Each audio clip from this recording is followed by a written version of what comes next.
లగచర్ల ఘటనలో చర్లపల్లి జైల్లో ఉన్న పట్నం నరేందర్ రెడ్డిని మాజీ మంత్రి హరీష్ రావు కలిశారు. ఫార్మా కంపెనీకి లగచర్ల రైతులు భూములు ఇవ్వబోమని పోరాటం చేశారని గుర్తు చేసుకున్నారు.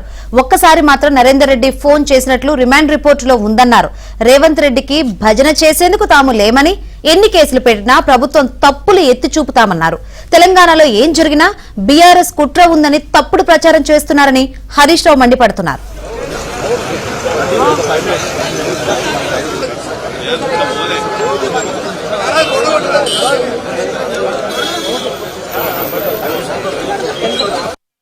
లేకపోతే ఏం చేయాలి?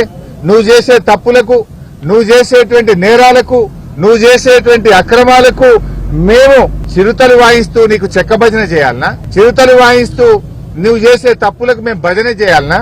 నీ తప్పులను ఎత్తి చూపడమే మా బాధ్యత. నువ్వు చేసే అన్యాయాలను, అక్రమాలను ఎదిరించడమే మా బాధ్యత. పీడిత ప్రజలకు, పీడిత వర్గాలకు అండదండగా నిలబడమే ప్రతిపక్షంగా మా బాధ్యత. నువ్వు అనుకుంటున్నావేమో బీఆర్ఎస్ నాయకుల మీద కేసు పెట్టాని, మమ్మల్ని అక్రమంగా ఇరికించాలనుకుంటున్నావు. పెడితే పెట్టు.